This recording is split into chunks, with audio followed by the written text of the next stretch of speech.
గొప్ప దేవానికి వందనాలు. ఈ సంవత్సరము 2025వ సంవత్సరము మా జీవితాల్లో అఘాతాలు, ఎడపాటులు, గాయములు, అవమానములు, అపనిందలు, ఇలా అనేక సమస్యలు మమ్మల్ని వెంటాడి ఉన్నవి ప్రభా. అయితే వీటన్నిటిని కూడా మోస్తూ ఉన్నా, భరిస్తూ ఉన్నా, ఏదో ఒక రోజు మీ రాజ్య మనస్సులుగా ఉంటామని, మీ రాజ్యంలో చేర్చబడతామని, మీరు మా కోసము మమ్మల్ని తీసుకెళ్ళడానికి వచ్చిన యోగ్యులని మేము విశ్వసిస్తూ ఉన్నాం ప్రభా. ఇది వర్తమానం. మీ జన్మ రహస్యంలో ఉన్న విషయాలను మా జీవితాలకు సరిచేసుకొని సరితూకముగా మబ్బులను మేము సరిచేసుకోవటానికి, మా జీవితాలను, మా తప్పిదాలను మీ దృష్టిలో తండ్రి ఎలా జీవిస్తున్నామో మాలో ఉన్న పాపమును తీసివేసుకున్నారు. తగిన మరొక అవకాశం మీరు కల్పించి మిమ్మల్ని వెంబడించాలంటే సిలువని ఎత్తుకొని వెంబడించమని సెలవించారు ప్రభా. నిరంతరము సాగుకు సిద్ధమై మిమ్మల్ని వెంబడించే విధముగా ఈ దినాన మీరు మాతో మాట్లాడి మా జీవితాలను ధైర్యపరచమని మా ప్రభుని యేసు నామమున అడిగి కొలుచున్నాము తండ్రి.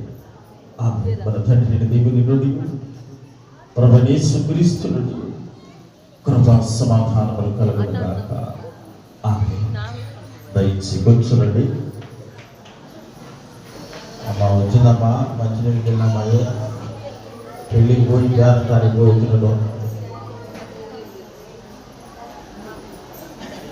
అమ్మా ఒకసారి కొద్దిగా ముందుకు జరిగి కూర్చోండి.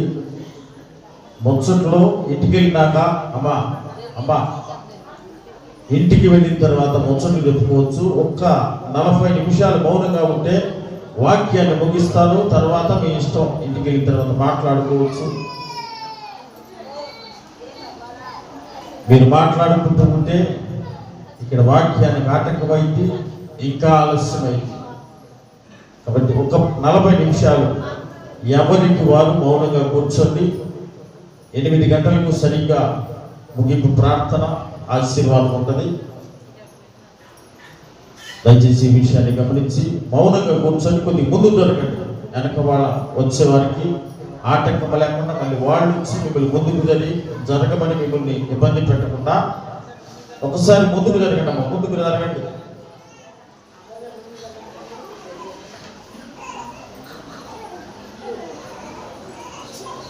చేరి వచ్చిన మీ అందరూ కూడా ప్రభువైన యేసు క్రీస్తు నామములో ఈ సాయంకాలపు శుభాలను తెలియపరుస్తూ ఉన్నా.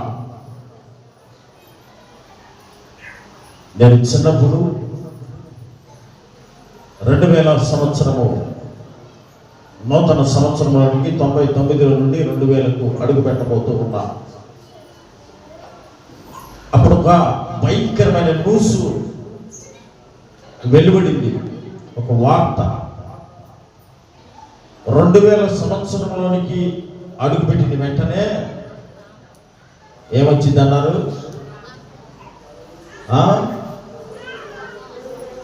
యుగాంతము వచ్చి ప్రపంచము ముగిసిపోయింది, ఇక ఏమీ లేదు మనకు.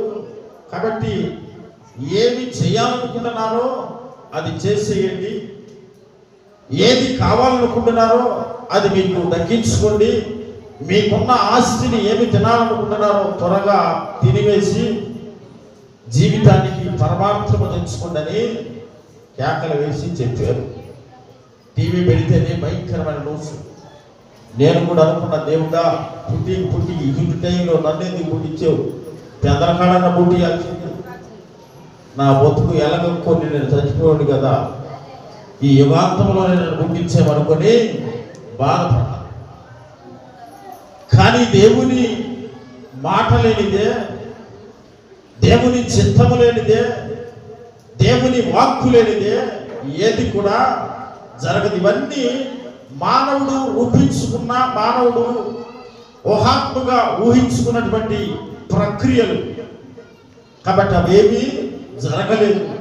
దేవుడు అందుకని ముందే చెప్పాడు, నేను ఎప్పుడు వచ్చునో నాకు తెలియదు, నేను వచ్చు సమయం ఏ విధంగా ఉంటుందంటే బహుభయంకరంగా ఉంటుంది. అది ఉదయం కావచ్చు, మధ్యాహ్నం కావచ్చు, సాయంకాలం కావచ్చు, చలికాలం కావచ్చు, ఎండాకాలం కావచ్చు, వర్షాకాలం కావచ్చు, ఏ సమయంలోనైనా రావచ్చు. ఇలా అనేక అనుభవాలను ఆయన వచ్చు రాకడ సమయం గురించి తెలియపరిచారు. అయితే క్రిస్మస్ వర్తమానము, క్రిస్మస్ ప్రసంగం అనగానే మనం అందరం అనుకుంటాం యేసేపు గురించి చెబుతాడు, మరియమ్మ తల్లి గురించి చెబుతారు, యేసు ప్రభువారి గురించి చెబుతారు, పశువుల పాప గురించి చెబుతారు, వినాడులు అంటారు, గొల్లలు అంటారు. ఇదే మనమందరం ఆలోచన చేసేది. కానీ అదే జ్ఞానులు, అదే గొల్లలు, అదే యేసు ప్రభువారు, అదే మరియమ్మ. కానీ దానిలో నుండి ఒక అనుభవాన్ని మనము నేర్చుకుందాం. యేసు ప్రభువారి జన్మములో అనేక లక్షణములు కలిగినటువంటి, మనస్తత్వము కలిగినటువంటి మనుషులు మనకు కనబడుతూ ఉంటారు. అనేక లక్షణములు కలిగిన, మనస్తత్వములు కలిగిన మనుషులు మనకు కనబడుతూ ఉంటారు. వారిలో మొట్టమొదటిగా యేసేపు మనకు కనబడతాడు. ఎవరు? యేసేపు కనబడతాడు. తదుపరి మరియమ్మ కనబడుతూ ఉంటది. తదుపరి గొల్లలు కనబడుతూ ఉంటారు. ఆ తదుపరి జ్ఞానులు కనబడుతూ ఉంటారు. చివరిలో ఆ పశువుల పాక లేదా ఆ పశువుల సత్రపు యజమాని కనబడుతూ ఉంటాడు. ఇలా కొన్ని క్యారెక్టర్లు యేసు ప్రభువారి జన్మలో లక్షణములు కలిగిన, మనస్తత్వములు కలిగిన వ్యక్తులు మనకు కనబడుతూ ఉంటారు. అయితే ఇప్పుడు నేను చెప్పిన వ్యక్తుల మనస్తత్వములు మీలో ఎవరికైనా, నాకు చెప్పిన మనస్తత్వాల్లో ఏ మనస్తత్వము నాకు లేదయ్యా, యేసేపు మనస్తత్వం నాకు లేదు, మరియమ్మ మనస్తత్వం నాకు లేదు, జ్ఞానుల మనస్తత్వం నాకు లేదు, గొల్లల మనస్తత్వం నాకు లేదు, పశువుల పాక ఓనర్ అయినటువంటి సత్రపు యజమాని మనస్తత్వం నాకు లేదయ్యా, ఎవరి మనస్తత్వం నాకు లేదు అని కనుక నీవు ఈ సందేశం అయిపోలోపు అన్నావంటే నువ్వు ఎవరివి అమ్మా? నువ్వు మనిషివి కాదు. ఈ సందేశం అయిపోయేలోపు అలాంటి స్వభావం నాలో ఉన్నదయ్యా అని కనుక నీవు అనుకునకపోతే, నీ జీవితంలో అలాంటి లక్షణం లేకపోతే నీవు మనిషివే కాదు. జాగ్రత్తగా శ్రద్ధ కలిగి ఈ వర్తమానమును వినండి. తక్కువ సమయంలోనే ముగిస్తాను, మిమ్మల్ని ఆటంకపరచను. ఎందుకంటే అలిసిపోయి తయారై వచ్చే అలిసిపోయి పాటలు పాడిన వాళ్ళు ఉన్నారు, అలిసిపోయి దూర భారం మీద వచ్చిన వాళ్ళు ఉన్నారు. కానీ ఇక్కడ నుండి అలిసిపోయి రెడీ అయ్యి వచ్చే మనం కాబట్టి మిమ్మల్ని అలిసిపోనికుండా అదే రీతిలో క్షేమంగా గృహానికి చేరుస్తాం. రాత్రి 14 మీద ఉన్నప్పుడు ఛార్జింగ్ పెట్టి నా ఫోన్ 18 మీదకి రాగానే అలారం మోగింది, లేచి వచ్చి చర్చిలో ప్రార్థన పెట్టాను. పొద్దున్నే మరలా కుర్జీ చేయించుకొని కుర్జీని తీసుకెళ్ళి మా అమ్మ పేరు మీద ఒక చర్చిలో డెడికేషన్ చేయడానికి వెళ్ళి ఆ చర్చిలో ఇచ్చి మరలా వచ్చి స్నానం చేసి మరలా 2 దేవాలయంలోకి వెళ్ళి సువార్తను ప్రకటించి ఇక్కడికి వచ్చి మరలా మైకి పెట్టి ప్రార్థన రెడీ చేసి ప్రారంభం చేసి ఇంటికి వెళ్ళి 2 చెంబులు పోసుకొని మళ్ళీ వచ్చా. నిన్నటి నుండి ఇప్పటి వరకు కంటి మీద కునుకు లేదు. కాబట్టి శ్రద్ధగా కూర్చొని దేవుడి మాటలు వినండి. దైవాశీస్సులు పొందటానికి దేవుడు సహాయము చేస్తాడు. బైబిల్ గ్రంథంలో మనకు యేసు ప్రభువారి గురించి,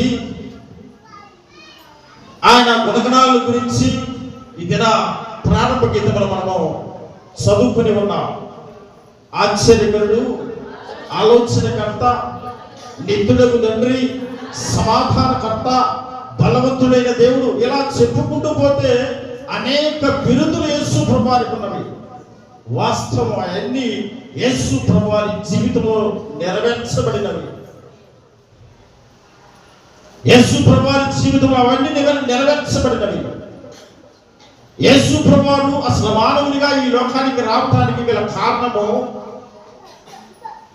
మానవుని దేవుడు తన రూపంలో తన పోలికలో సృజించుకున్నాడు.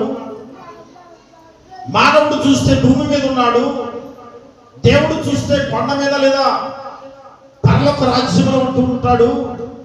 మరి అలాంటి పరిస్థితి దేవునికి మానవునికి మధ్య ఒక పెద్ద అగాధం ఏర్పడిపోయింది. భక్తునికి భగవంతునికి అనుసంధానమైనది ఏందమ్మా? ఈ ఒటికి బాగా చెబుతారు. ఈ సుంటి ఎందుకంటే టీవీలో చూసి బుర్రలో నాటుకుపోని కాబట్టి చెబుతారు. కానీ మరి మా యేసు గురించి చెప్పమంటే మాకు తెలియదంటే తెలియదు. దేవుడు చూస్తే ఆయన పరలోకములో ఉన్నాడు, మానవుడు చూస్తే ఇక్కడ ఉన్నాడు. మరి వీరిద్దరి మధ్య అగాధం ఉండిపోయింది. దేవుడు కొండ మీద ఉంటాడు, భక్తుడు కింద ఉంటాడు. కొండ మీద ఉండి ఆయన ఏదో పలికితే భక్తుడికి మంచి జరిగిందనుకోవడము అసాధ్యమైన విషయము. అందుకనే దేవుడే స్వయంగా తన కుమారుణ్ణి మానవునిగా ఈ లోకానికి పంపించాడు. ఆ పంపించడం బట్టి యేసు ప్రభువారు ఈ భూమి మీదకి వచ్చి మానవునితో సమానముగా కలిసి తిరిగాడు. మానవునితో సమానముగా కలిసి ఆహారం తిన్నాడు. మానవునితో కలిసి సమానముగా ఆయన భూమి మీద నివసించాడు. దేవుడే కానీ దైవ కుమారునిగా భూమి మీదకి ఆయన వచ్చిన మహనీయుడు. అందుకనే మరియమ్మను యేసేపును దేవుడు ఎన్నుకోవటానికి గల కారణం, మరియమ్మ మొట్టమొదటి జీవితము మరియమ్మను గనక ఆమె వ్యక్తిత్వాన్ని కనుక మనం జ్ఞాపకం చేసుకుంటే, యేసు ప్రభువారు జన్మించడానికి ముఖ్య కారకురాలు ఈ భూమి మీద మరియమ్మ మనకు కనబడుతూ ఉంటది. ఎందుకు మరియమ్మ కనబడుతూ ఉంటదంటే, దేవుడు తన కుమారుణ్ణి భూమి మీదకి పంపించడానికి ఒక మనుష్యుని యొక్క గర్భము అవసరమైనది. మనిషి ప్రమేయం లేకుండా దేవుని కుమారుడు మానవునిగా ఈ భూమి మీదకి రాలేడు. కాబట్టి మానవుని ప్రమేయమును తీసుకుని దేవుడు తన కుమారుణ్ణి ఒక తల్లి గర్భములో నుండి ఈ భూమి మీదకి పంపించాడు. భూమి మీదకి పంపించడానికి గల కారణము మానవునితో కలిసి సంచరించడానికి, మానవునికి మాదిరితనము చూపించడానికి, పాపము లేకుండా ఎలా జీవించాలో చూపించడానికి యేసు ప్రభువారు ఈ లోకానికి వచ్చాడు. ఆయన వచ్చి చక్కగా భూమి మీద సంచరించి సువార్తను ప్రకటించి అనేక మందిని స్వస్థపరిచి, అనేక మందిని బాగుపరిచి, అనేక మందిని ధైర్యపరిచి, బలహీనులను బలపరిచి దైవ మార్గములో నడిపించినటువంటి యేసు ప్రభువారు ఆయనను మోసిన గర్భము ఏమైంది? ధన్యమైన గర్భము. ఆమెను కన్న నీవు ధన్యురాలమ్మ అన్నారు. మరియమ్మ చేసిన ఘనత ఏమిటంటే, గాబ్రియేలు దూత వచ్చింది మరియమ్మ మెలకువగా ఉన్నప్పుడు. గాబ్రియేలు దూత వచ్చి, అమ్మా నీవు పరిశుద్ధాత్మ వల్ల గర్భము ధరించబోతూ ఉన్నావు, నీవు ఇప్పటి వరకు పురుషుడిని ఎరగలేదు, నీకు కేవలము నిశ్చితార్థము మాత్రమే అయినది, నీ ద్వారానే యేసు ప్రభువారు లోకరక్షకుని లోకానికి రాబోతూ ఉన్నాడు అనగానే మరియమ్మ తన ఆశ్చర్యానికి భయభ్రాంతానికి గురైపోయింది. అయ్యో, నేను పురుషుని ఎరిగిన దాన్ని కదా, నాకు ఎలాగూ గర్భము రావటము సాధ్యమైంది అని మరియమ్మ ఆశ్చర్యపోయింది, భయపడిపోయింది. మరొకరైతే పురుషుని ప్రమేయం లేకుండా గర్భం వచ్చిందంటే ఎంతో భయపడిపోయేవారు, ఎంతో ఆశ్చర్యపడిపోయేవారు. అయితే మరియమ్మ చిన్న వయసులో ఉన్నప్పటికీ, 15 సంవత్సరాల ప్రాయంలో ఉన్నప్పటికీ ఒకటే నిర్ణయం తీసుకున్నది, నేను బ్రతికితే ఆయన కోసమే బ్రతుకుతాను. ఒకవేళ ఈ సమాజము యోధా సమాజము కనుక నేను పొరపాటు చేశాను, తప్పు చేశాను, అవమానించబడ్డానని రాళ్ళ పెట్టి కొట్టివేసి చంపివేసిన పర్వాలా, నా గర్భమున యేసు ప్రభువు పుడుతున్నాడు కదా, సావుని సైతము తెగించి ఆమె ఒక అడుగును ముందుకు వేసింది. కాబట్టి ఈ దినాన నువ్వు నేను క్రిస్మస్ పండుగను ఎంత చక్కగా నీవు నేను జరుపుకుంటున్నావు. ఆ దినాన మరియమ్మ తెగించకపోతే, సావుకి ధైర్యముగా ముందు నిలబడకపోతే, ఈ దినాన నీ జీవితంలో నా జీవితంలో ఈ వెలుగులు, ఈ నక్షత్రాలు, ఈ సంతోషాలు, ఈ ఆనందాలు లేవు. ఆమె తెగించింది, ప్రాణమును అడ్డు పెట్టింది. సాధారణంగా ఒక స్త్రీ ప్రసవించడం అంటేనే భయంకరమైనటువంటి శ్రమ. శరీరంలో ఉన్నటువంటి పొడికలన్నీ విరిచివేస్తే ఎంత భయంకరమైన నొప్పి వచ్చిందో అంత భయంకరమైన నొప్పిని తట్టుకుని ఆ స్త్రీ నిలబడగలిగింది. అయ్యో, నా కడుపున, నా గర్భమున యేసు ప్రభువు లోకరక్షకుడు జన్మిస్తూ ఉన్నాడు కదా, ఎంతకు మించిన అదృష్టము నా జీవితంలో మరొకటి లేదు.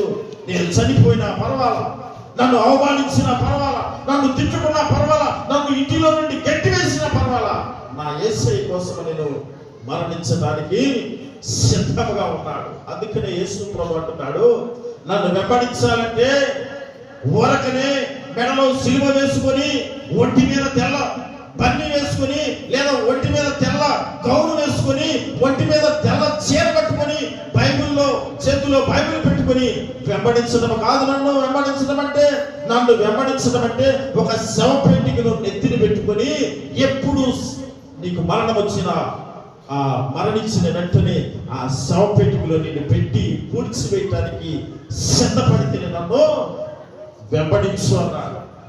మరియమ్మ అంతటి త్యాగానికి తెగించింది, ధైర్యం చేసింది, సాహసించింది.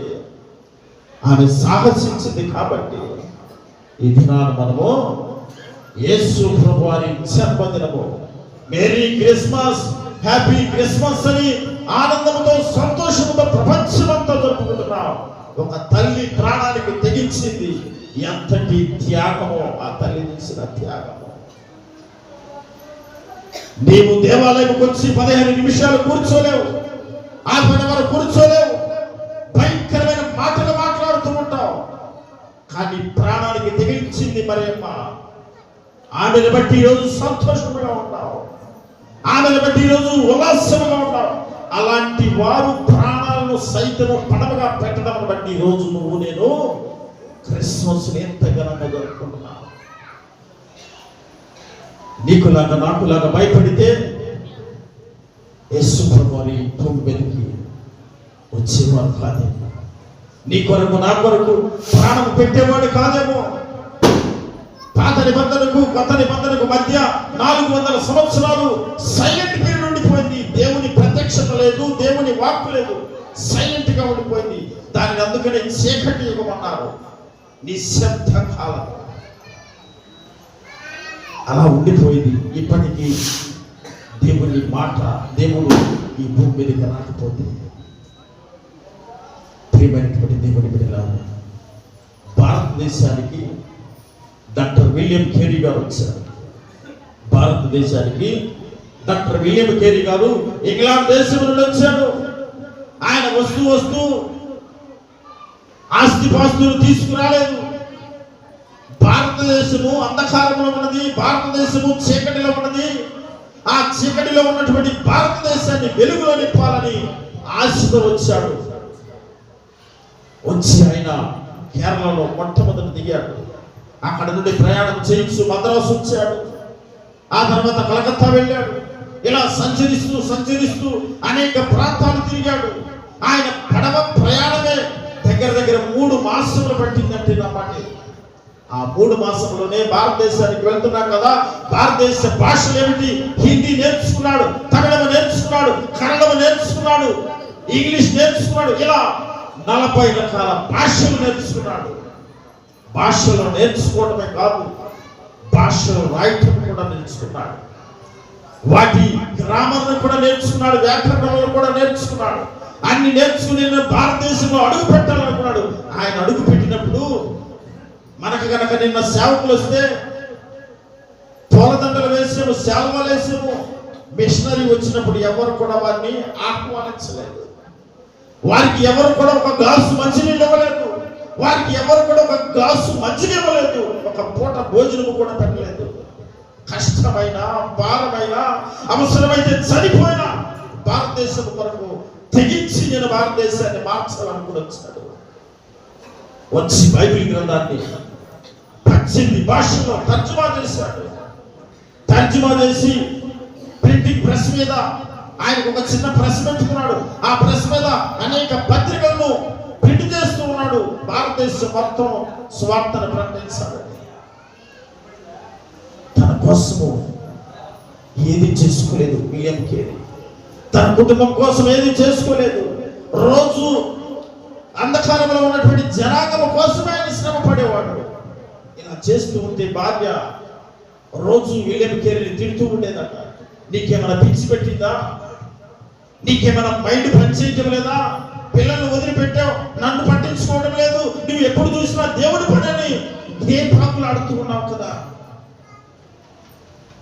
కుమారుడు చనిపోయేటంతలో భయంకరమైనటువంటి రోగం వచ్చి కుమారుడు చనిపోయాడు. ఏ ఒక్కరు రాలేదు కుమారుడిని పూడ్చిపెట్టడానికి. విలియం కేరీ ఒక్కడే జోరు వర్షంలో తన కుమారుడిని భుజాన వేసుకుని ఒక చేతితో పొలుగు తీసుకుని వెళ్ళిపోయి అక్కడికి వెళ్ళిపోయి శవాన్ని పక్కన పెట్టి కొట్ట తీసి కొట్టలో తన కుమారుడిని పూడ్చిపెట్టుకుని బయటికి తిరిగి ఇంటికి వచ్చాడు. ఇది చూసిన కళ్ళారా చూసిన విలియం కేరీ భార్య మానసికంగా దెబ్బతినిపోయింది. మైండ్ డైవర్ట్ అయిపోయింది, పిచ్చిదైపోయింది. ఒక దినాన చనిపోదాం అనుకుని ఆమె పిచ్చి ప్రయత్నం చేసి చనిపోవడానికి ప్రయత్నం చేసి మరొక ప్రక్క ఆయన ఇష్టపడి ఏర్పాటు చేసుకున్న ప్రింటింగ్ ప్రెస్ దీనికి ఎవరో తొండగులు నువ్వు పెట్టారు. అఘాతంలో పడిపోయాడు విలియం కేరీ. ఒక ప్రక్క నీ భార్య చనిపోతూ ఉన్నది, మరొక ప్రక్క నువ్వు ప్రాణంగా ప్రేమించి నువ్వు ఎన్నో పుస్తకాలు తర్జుమా చేయడానికి సిద్ధపరిచినటువంటి నీ ప్రింటింగ్ ప్రెస్ తగలబడిపోతున్నాయి. అంటే ముందుకు వెళ్ళాలో వెనకకు వెళ్ళాలో ఎటు వెళ్ళాలో తెలియక సతమతమైపోతున్నటువంటి సమయంలో తాను ఓదార్చుకొని నా ప్రింటింగ్ ప్రెస్ తగలబడిపోయినా నాకు దేవుడిచ్చిన జ్ఞానం ఉన్నది, దేవుడిచ్చిన శక్తి ఉన్నది, భారతదేశం కోసము మరలా ప్రయాణం సాగిస్తానని తను త్యాగము చేశాడు. ఈరోజు ఎంత చక్కగా స్త్రీలు విద్యను అభ్యసిస్తూ ఉన్నారంటే, స్త్రీలు విద్యను అభ్యసించడానికి మొట్టమొదట కళాశాలను ప్రారంభించిన వ్యక్తి మీరు ఇంటికి వెళ్ళిన తర్వాత గూగుల్లో కొట్టి చూడండి, విలియం కేరీ. ఈ రోజు నువ్వు ఉదయాన్నే లేచిన వెంటనే చక్కగా వార్తా పేపర్లు చూస్తున్నావంటే వార్తా పేపర్ భారతదేశంలో మొట్టమొదటిసారిగా తీసుకొచ్చిన వ్యక్తి విలియం కేరీ. ఈ రోజు నువ్వు బ్యాంకులో డబ్బు దాచి పెట్టుకొని భర్త డ్యూటీకి వెళ్ళిపోగాలి, పనికి వెళ్ళిపోగాలి, ఏ డబ్బులు తెచ్చుకుంటున్నావంటే కారణం విలియం కేరీ. మొట్టమొదటి భారతదేశంలో బ్యాంకులు స్థాపించింది విలియం కేరీ. ఈ రోజు నీ చేతిలో పెన్ను ఉన్నదంటే పెన్నును కనిపెట్టింది డాక్టర్ విలియం కేరీ గారు. ఈ రోజు నువ్వు ట్రైన్ ఎక్కి తిరుగుతూ ఉన్నావు, రైల్వే ఉద్యోగం చేస్తూ ఉన్నావు అంటే స్ట్రీమ్ ఇంజిన్ భారతదేశానికి మొట్టమొదటి తీసుకొచ్చిన వ్యక్తి డాక్టర్ విలియం కేరీ గారు. ఈ రోజు నువ్వు భర్త చనిపోయినా భార్య సజీవముగా బ్రతికి ఉన్నదంటే కారణము సతీ సహగమనాన్ని అడ్డుకొని రూపుమాపిన వ్యక్తి డాక్టర్ విలియం కేరీ గారు. తను ఎంతటి సాహసం చేశాడు. ఎవరు విలియం కేరీని గుర్తించకపోయినా తను చివరికి తన భార్య చచ్చిపోయినా, తన బిడ్డలు చచ్చిపోయినా దేవుని పరిచర్యను మాత్రం విడిచిపెట్టకుండా నమ్మకంగా చేసి చివరి వరకు దేవునితో కలిసి జీవించాడు, ప్రజల కొరకు జీవించాడు. ఆయన ఎంతటి త్యాగం చేసి ఈ దినాన నీ చేతులు నా చేతులు పరిశుద్ధ గ్రంథము బైబిల్ని మనం చదువుతున్నామంటే కారణము విలియం కేరీ గారు. మరియమ్మ తన ప్రాణానికి సైతము లెక్క చేయకుండా యేసు ప్రభువారిని కనటానికి తన గర్భాతిశయమునిచ్చింది. ఈరోజు నువ్వు నేను క్రిస్మస్ను జరుపుకుంటున్నాను. ఏనాడైనా దేవుని కొరకు నీ సమయాన్ని కేటాయించేవా? ఏ రోజైనా దేవుని కొరకు నీ నోటిని ఉపయోగించేవా? ఏ దినమైనా దేవుని కొరకు దేవుని సన్నిధానంలో మోకరించి నువ్వు ప్రార్థన చేసేవా?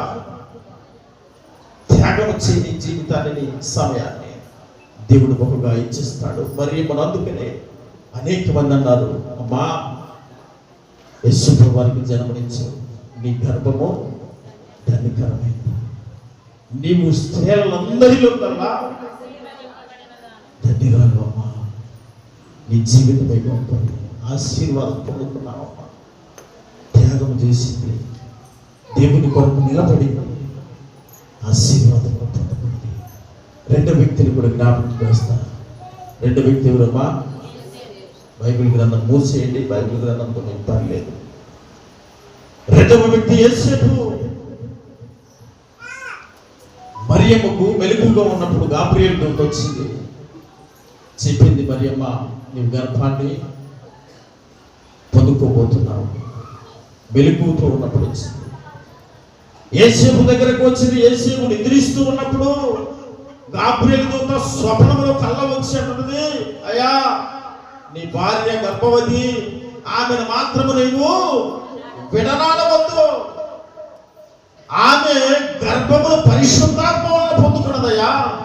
ఒకవేళ సమాజం ఎన్నే అనవచ్చు, ఒకవేళ సమాజం నిన్ను నిందించవచ్చు, ఒకవేళ సమాజం నిన్ను అవమానంగా మాట్లాడవచ్చు, నువ్వు మాత్రము మరియమ్మను విడనాడవద్దు, దగ్గరకు చేర్చుకో, హత్తుకో అని దేవుని దూత గాబ్రియేలు దూత నిద్రపోతున్న యేసేపుకు కలలో తెలియపరిచింది. మరియమ్మకి మెలకున్నప్పుడు చెప్పింది, యేసేపు నిద్రపోతున్నప్పుడు చెప్పింది, ఏందమ్మా ఇద్దరు ఒకసారి చెప్పొచ్చుగా అని మీరు అనుకోవచ్చు. దేవుడు ఎవరికి ఎలా చెబితే అర్థమైందో, ఎవరికి ఎలా చెబితే నాటిందో దేవునికి బాగా తెలుసు. అందుకనే మరియమ్మకు మెలకుగా ఉన్నప్పుడు చెప్పాడు, యేసేపు నిద్రపోతున్నప్పుడు చెప్పాడు. యేసేపు ఆలస్యం చేయకుండా మరియను రహస్యముగా విడనాడదాం అనుకున్నాడు. ఎలా? రహస్యముగా విడిచిపెట్టేద్దాం, ఎవరికి చెప్పకుండా విడిచిపెట్టేద్దాం అనుకున్నాడు. కానీ దూత చెప్పిన తర్వాత తన మనస్సు మార్చుకొని మరియమ్మను దగ్గరకు తీసుకున్నాడు. తెలుసు యోధా సమాజము అవమానించిందని తెలుసు, యోధా సమాజము తిట్టిందని తెలుసు, యోధా సమాజము ఇద్దరిని వెలివేసిందని కూడా తెలుసు. యేసేపుకి 3 నెలల గర్భాన్ని దాస్తాం, 4 నెలల గర్భాన్ని దాస్తాం, 5 నెలలు వచ్చిన తర్వాత కడుపు పెరుగుతూ ఉంటది, 6 నెలలు వచ్చిన తర్వాత కడుపు మరీ పెరుగుతూ ఉంటది. తెలిసిపోద్ది, యేసేపు నీ భార్య గర్భవతి అంట కదా, పురుషుని ఎరగకుండా వివాహము చేసుకోకుండా మీ ఇద్దరు ఒకే కాపురము చేయకుండా ఎలా పుట్టింది, నీకు ఎలా గర్భం వచ్చింది అంటే దేవుని వలన పరిశుద్ధాత్మ వలన నా భార్య గర్భము పొందుకున్నది అంటే ఎవరైనా నమ్ముతారా? పిచ్చివాడా, ఎర్రివాడా, ఏం మాట్లాడుతున్నావు అంటారు. కానీ యేసేపు ఎవరు ఎన్ని అనుకున్నా, ఎన్ని అవమానకరమైన మాటలు మాట్లాడినా నాకు పర్వాలేదు, నా దేవుడు నాకు చెప్పాడు. అవమానం పడతా, నిన్నిచ్చినా పడతా, ఒకవేళ రాళ్ళ పెట్టి కొట్టినా పడతా, మరియను మాత్రం నేను విడిచిపెట్టను. దేవుడి మాటకు లోపడ్డాడు. దేవుని దూత పంపించినప్పుడు, దూత చెప్పినప్పుడు యేసేపు విన్నాడు. అవమానాలు వచ్చినా నిలబడగల, అవమానం వచ్చినా నిలబడగల. వద్దులేమ్మ పాట పాడమన్నాడు. పాస్టర్ గారు నన్ను అవమానించడమ్మా అంటున్నారు, అంటలేదు. వద్దులేమ్మ టైం అయిపోదామంటే ఊరుకోండి, వాళ్ళ ఇష్టమైన వాడికి నన్ను వద్దన్నాడు. ఇది ఒక ఎంత పని పోతున్నాం, రోజు పోతున్నాం, ఎంతమంది అంటున్నారు, నన్ను కూడా అంటున్నారు. దేవుని కొరకు యేసేపు అవమానములను భరించాడు. ఎందరికి తెలుసు, ఆంధ్రప్రదేశ్ కీర్తన పుస్తకంలో పురుషోత్తమ చౌదరి గారు, అతని కులము ఉన్నతమైన కులము. కానీ ఆయన నమ్ముకున్న దేవుడు తక్కువ కులానికి చెందిన వారని తన కుటుంబ సభ్యులు పురుషోత్తమ చౌదరిని బయటికి పంపించేశారు. నీవు యేసు ప్రభువును పూజిస్తున్నావు, పేదవారి దేవుని నీవు ఆరాధిస్తున్నావు, నీవు మాకు సంబంధం లేదని భార్య తన ఇంటిలో నుండి గెంటి వేసింది. అయితే పురుషోత్తమ చౌదరి గారు 3 సంవత్సరములు కాలినడకన ప్రయాణం చేశాడు. ఎక్కడికే?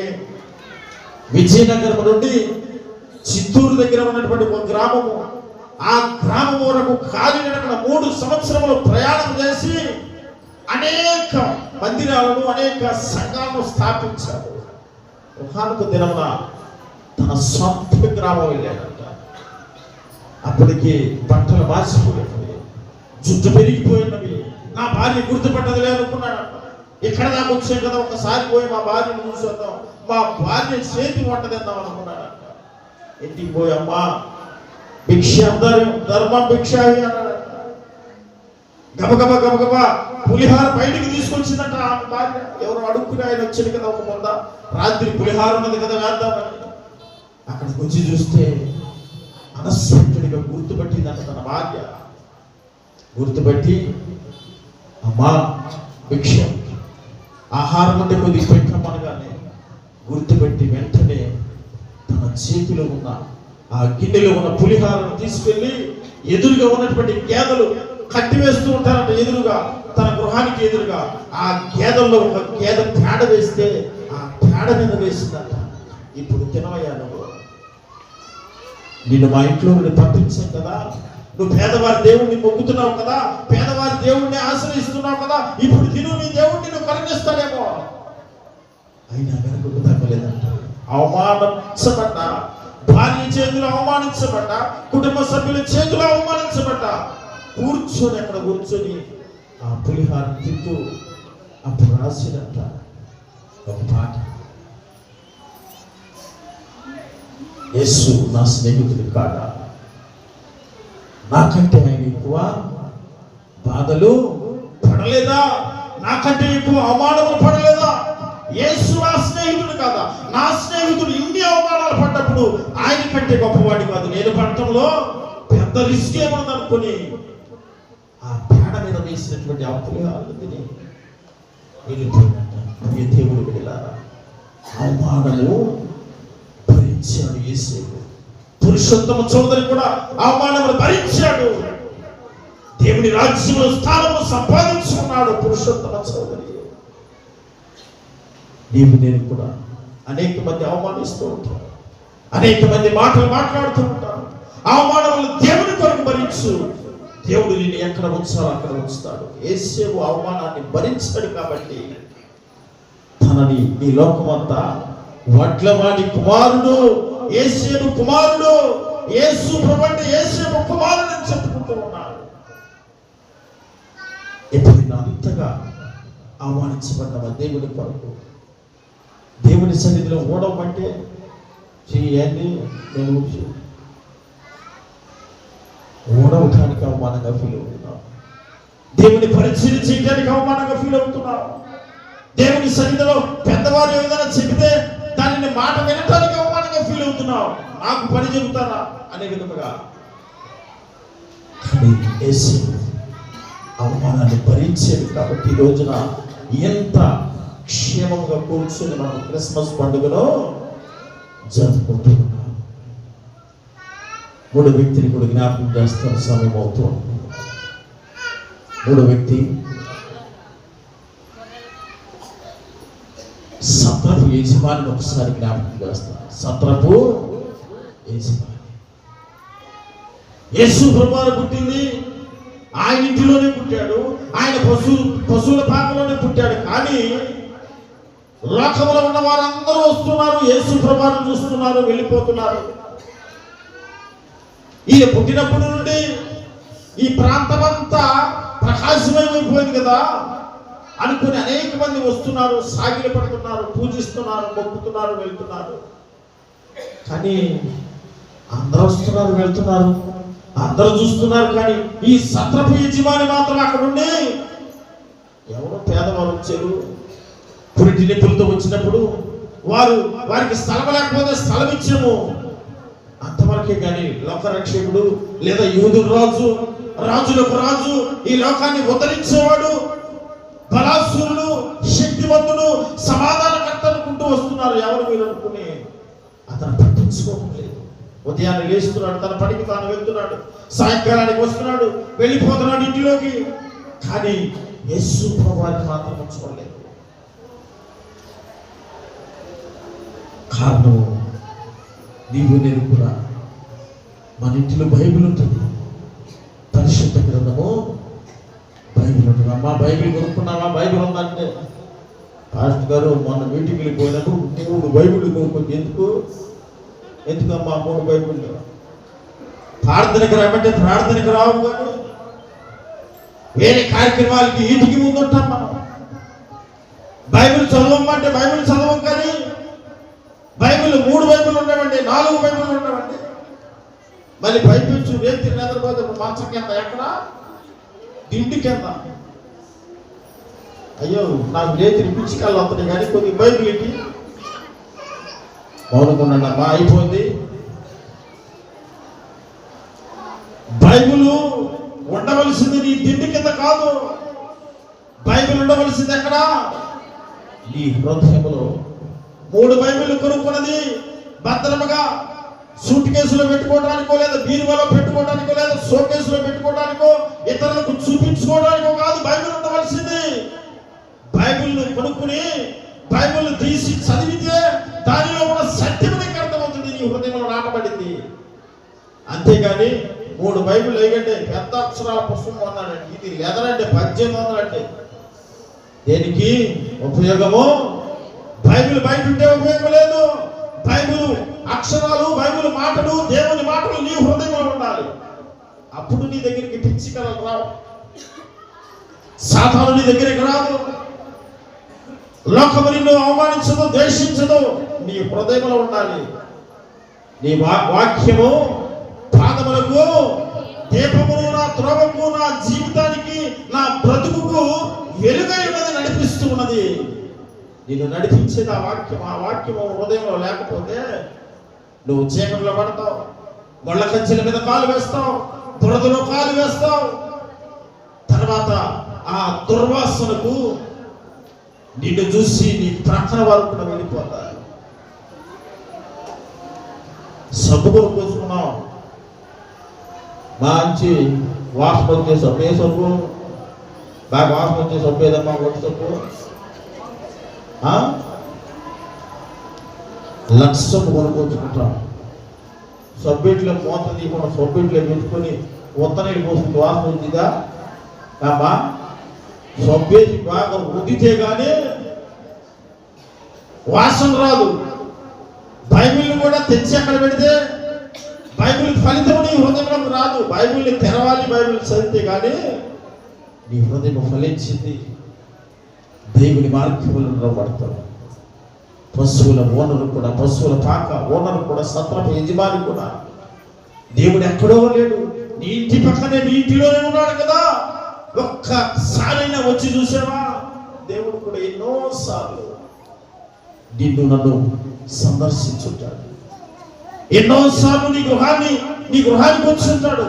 ఎన్నోసార్లు అనేక రీతిలో నీతో మాట్లాడుంటాడు. ఎప్పుడైనా స్వరం విన్నావా?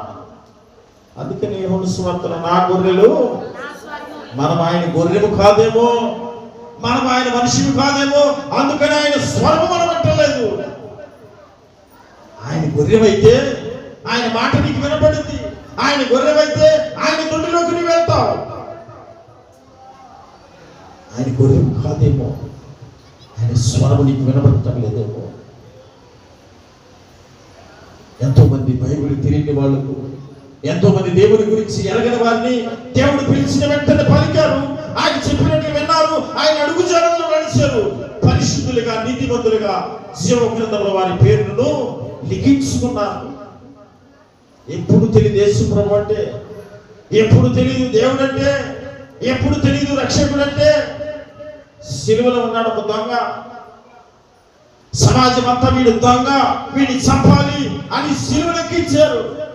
సిలువలెక్కించిన తర్వాత అతను అనుకుంటున్నాడు, అయ్యా నేను నిజంగా దొంగనయ్యా, నువ్వేం చేసి వచ్చావంటే నేనేమి చేయలేదయ్యా, చేయకపోయిన నన్ను సిలువకి ఎక్కించారు. ఇక్కడ ఉన్నటువంటి ఈ జనమే బరబ్బాను విడిచిపెట్టండి, యేసు ప్రభువుని సిలువ వేయండి అన్నారు. పంతమ కోసం మాట్లాడారు, పంతమ కోసం. దొంగనైనా విడిచిపెట్టండి కానీ ఈ యేసు ప్రభువుని మాత్రం సిలువ వేయాలని పంతమ కోసం మాట్లాడారు. దేవుడు సంతోషంగా ఆహ్వానించాడు, సిలువ మీదకి ఎక్కాడు. మరణమును కూడా ఆహ్వానించాడు, మరణపు ముళ్ళును విరిచాడు, మృత్యుంజయుని తిరిగి లేచాడు యేసు ప్రభువు. దొంగ, అయ్యా నేనైతే దొంగని, దొంగతనం చేశాను, పాపం చేశాను, హత్యలు చేశాను, కూలీలు చేశాను, నాకైతే సవాబే, నీకెందుకు చేశానయ్యా? ఒకవేళ నేను చనిపోతే, ఒకవేళ నీవు చనిపోతే, నువ్వు ఇంటి తిరిగి యేసు ప్రభువారు కదయ్యా, రక్షకుడు కదయ్యా, నువ్వు చనిపోయినా మరలా తిరిగి లేస్తావు, నాకు ఆ నమ్మకం ఉండదయ్యా. ఎందుకంటే నువ్వు ఏ పాపం చేయలేదు, పవిత్రుడవు, నీ రాజ్యములను జ్ఞాపకం వచ్చుకోవా. యేసు ప్రభువారు కూడా వెంటనే తిరుగు సమాధానం ఇచ్చాడు. తప్పనిసరిగా నీవు నా రాజ్యంలో నివాసం ఉంటావు, పరదేశంలో కలుస్తాను, నీతో మాట్లాడతాను, నిన్ను చూస్తాను. దేవుడు వాగ్దానం చేసేది తప్పనిసరిగా జరిగించబడింది. ఆ దొంగకి వాగ్దానం చేసేటంటే ఆ దొంగ ఎక్కడ ఉన్నాడు? ఆయన రాజ్యంలో ఉన్నాడు. కాబట్టి బైబిల్లో దేవుడు తట్టినప్పుడు, ఆయన తట్టినప్పుడు నీవు స్పందించాలి. బైబిల్ గ్రంథాన్ని తెచ్చి పక్కన పెట్టుకోవడం కాదు, చదవాలి. సత్రం యజమాని ఎప్పుడు దేవుని వైపు వెళ్ళి చూడలేదు. ఒకవేళ అలా ఉన్నావే, దేవుని తట్టు చూడకుండా ఉన్నావేమో, ఈ పండుగ దినాన దేవుడు నీకు తెలియపరుస్తూ ఉన్నాడు. ఇకనైనా మారు, ఇకనైనా మార్చుకో. కఠినమైన హృదయాన్ని, బండలాంటి హృదయాన్ని మార్చుకో, నీ బ్రతుకు సరి చేసుకో. 4 వ్యక్తి యేసు ప్రభువారు పుట్టినప్పుడు పరిగెత్తుకుంటూ వెళ్ళినటువంటి వ్యక్తులు గొర్రెల కాపర్లు. చదువు లేదు వారు, శుభ్రత లేదు, తెలియని వారు, అమాయక ప్రజలు. రాత్రి వేళ చలి కాపుతూ చలిమంటలో ఉన్నటువంటి బిడ్డల దగ్గరకు, ఆ పశువుల కాపర్ల దగ్గరకు, గొర్రెల కాపర్ల దగ్గరకు దేవదూత దేవుడు ఎవరు వెళ్ళారమ్మా? పశువుల కాపర్ల దగ్గరికి ఎవరు వెళ్ళారు? దేవదూత వెళ్ళింది. ఎందుకంటే వారికి ఎవరో చెప్పినా మాకు తెలియదు, మాకు అర్థం కాలేదంటారు. అందుకనే దేవుడు స్వయంగా తన దూతలను పంపించాడు అక్కడికి. వారికి వెళ్ళి ముందు నువ్వు చెప్పవలసింది, వారు చదువు లేని వారు కనుక, జ్ఞానం లేని వారు కనుక మొట్టమొదటి నువ్వు చెప్పవలసింది భయపడవద్దు. వారు భయపడతారు, నిన్ను చూసారంటే, నిన్ను చూసి దెయ్యం అనుకుంటారు, నిన్ను చూసి భూతం అనుకుంటారు. నువ్వు భయపడవద్దని మొట్టమొదటి చెప్పి అన్నాడు. అదే విధముగా దూత వెళ్ళి భయపడవద్దు, మీకు ఒక శుభవార్త, రక్షకుడు మీ కొరకు పుట్టి ఉన్నాడు బెత్లెహేములో, పశువులతో ఉన్నాడు. వెంటనే స్పందించారు. జ్ఞానం లేకపోయినా, చదువు లేకపోయినా, సమయానికి ఆహారం లేకపోయినా, సరైన వసతి లేకపోయినా, పశువులు కాసుకుంటూ ఎక్కడో చలిలో ఎండలో వారు నివసించే పరిస్థితి అయినప్పటికీ దేవుని మాట విన్న వెంటనే లగెత్తుకుంటూ వెళ్ళిపోయారు. చూశారు, చూసి ఊరకుండా వస్తూ విన్నారు, విశ్వసించారు, స్వార్థను ప్రకటిస్తూ వచ్చారు. వారి గురించి చెప్పాలంటే 1 గంట 2 గంటలు పెట్టి విన్నారు, విశ్వసించారు, స్వార్థను ప్రకటిస్తూ వచ్చారు వాళ్ళు. అలా ఉండాలి. ఎలా ఉండాలి? గొల్లల వలె, గొర్రెల కాపర్ల వలె మనం ఉండాలి. తెలుసుకున్న వెంటనే దేవుని యొక్క విశ్వాసం వచ్చి వారి జీవితాల ముందుకు నడుచుకున్నారు. చివరిగా జ్ఞానులు అనిలినప్పటికీ, యేసు ప్రభువాన్ని ఎరగనప్పటికీ ఒక నక్షత్రము, ఒక గుర్తును చూసి గ్రంథాలు తెరిచి గ్రంథాల్లో ఉన్న సత్యాన్ని తెలుసుకుని బయటకు తీసి రాజుగారి కుటుంబాల దగ్గరికి, హేరోదు దగ్గరికి వెళ్ళి అక్కడ పరిశీలన చేసి, అయ్యా నీ ఇంటిలో పుట్టాడా? ఆకాశంలో నక్షత్రం వెలిసింది, గ్రంథాల్లో చూస్తే లోకరక్షకుడు రాజు పుడుతూ ఉన్నాడు, పుట్టబోతూ ఉన్నాడు, బెత్లెహేము పట్టణం అనేది రాసి ఉన్నదయ్యా. గుర్తు కలుగు నక్షత్రము. హేరోదు ఆశ్చర్యపోయాడు. హేరోదుకు భయం కలిగింది. హేరోదు గుండెల్లో రగిలిపోతూ ఉన్నది. నేను రాజుగా ఉంటే మనకు రాజు రావటం ఏంటి? పుడితే నా కడుపున పుట్టాలి, వేరొకరి కడుపున పుట్టటము, వేరొక రాజు ఉండటము ఈ సామ్రాజ్యంలో అసంభవం అనుకున్నాడు. అని ఆయన్ని పూజించాలనుకున్నాడు, నమస్కరించాలనుకున్నాడు. సైలెంట్గా వెళ్ళి యేసు ప్రభువుని చంపివేయాలనుకున్నాడు. అందుకని ఆ ప్రాంతంలో 2 సంవత్సరాల లోపు పిల్లలందరినీ, మగ పిల్లలందరినీ చంపివేయమని ఆజ్ఞను జారీ చేశాడు రాజు. ఒక్క రాజు కోసము, ఒక్క యేసు ప్రభువారి కోసము ఆ ప్రాంతంలో ఉన్నటువంటి అనేక మంది పసిపిల్లలు బలైపోయారు. ఆ తల్లిదండ్రులు బాధపడ్డారు. యేసు ప్రభువారు క్షేమంగా ఉన్నాడు. ఎంత నరకమును అనుభవించారో యేసు ప్రభువారితో పాటు ప్రసవించినటువంటి అనేక మంది తల్లులు తన బిడ్డలను రక్షించుకోవడం కోసం. అందుకని యేసు ప్రభువారు పదే పలికాడు, నా కోసము కాదమ్మా, నీ కోసము, నీ కుటుంబం కోసం ఏడువు, నీ పిల్లల కోసం ఏడువు, నీ భర్త కోసం ఏడువు. నీ కుటుంబాన్ని మార్చుకో, నీ భర్తను మార్చుకో, నీ బిడ్డలను మార్చుకో, నీ భవిష్యత్తు బాగుంటుంది. వారు దూరం నుండి వచ్చి సాగిలి పడ్డారు. యేసు ప్రభువారు సాగిలి పడటమే కాకుండా ఆరాధించారు. ఆరాధించడమే కాకుండా విలువైన బహుమతులు తీసుకొచ్చారు. ఎంతటి గొప్ప ఆత్మవిశ్వాసం ఉంటే, ఎంత దీనస్థితిలో ఉన్నటువంటి యేసు ప్రభు, అప్పటికి సంవత్సరం అయిపోయింది యేసు ప్రభువారికి. జ్ఞానులు ఆయన దగ్గరికి చేరుకునేసరికి ఆయన చిన్న బాల్య వయసులో కొద్దిపాటి 1 సంవత్సరం వయసు వచ్చి ఉంటుంది. ఇల్లు చూస్తే దీనస్థితిలో ఉన్న ఇల్లు, తండ్రి చూస్తే వడ్రంగి పని చేస్తూ ఉంటాడు. అలా కొర సంపాదనతో కుమారుడిని పెంచుకుంటూ దీనస్థితిలో ఉన్న గృహాన్ని చూసి, ఎక్కడ పుట్టాడా యేసు ప్రభువారు, ఎక్కడ పుట్టాడా యూదుల రాజు, ఎక్కడ పుట్టాడా లోకరక్షకుడిని, విలువైన బహుమతులు తీసుకొచ్చి యేసు ప్రభువారికి సమర్పించారు. మనము మంచి బొట్లు వేసుకున్నాడు అనుకో, పెళ్లి చూపులు పోతాం, నల్లముండగానే నల్లముండల పిల్ల వద్దులే అమ్మా అంటామా, ఎర్రముండగానే పిల్ల భలే ఉందమ్మా, పిల్లడు భలే ఉన్నాడమ్మా. జ్ఞానులు కాబట్టి, జ్ఞానం కలిగిన వారు కాబట్టి, దైవ దర్శనం కలిగిన వారు కాబట్టి, దూర దృష్టి కలిగిన వారు కాబట్టి, బాహ్య పరిస్థితులు వారు ఆలోచించరా. వారికి ఉన్న జ్ఞానమును బట్టి ఇతనే లోకరక్షకుడు, చుక్క చూపించి దారి అని ఆయన దగ్గరికి వచ్చి మొక్కి నమస్కరించి పూజించి ఆరాధించి విలువైన బహుమతులను ఆయనకు సమర్పించారు. రాజు అని విశ్వసించారు. నమ్మారు. నీవు కూడా నీ పాపముల కొరకు, నీ దినస్థితి కొరకు, నీ స్థితిని ఉద్ధరించడానికి ఆయన దరిద్రుడిగా ఈ లోకంలోకి వచ్చాడని, నీ కోసం ఆయన మరణించాడని, నీ కోసం సిలువలో రక్తాన్ని కార్చాడని నువ్వు విశ్వసిస్తే ఆ రోజు నీ జీవితంలో నిజమైన క్రిస్మస్. అప్పటి వరకు క్రిస్మస్ లేదు నీ జీవితంలో.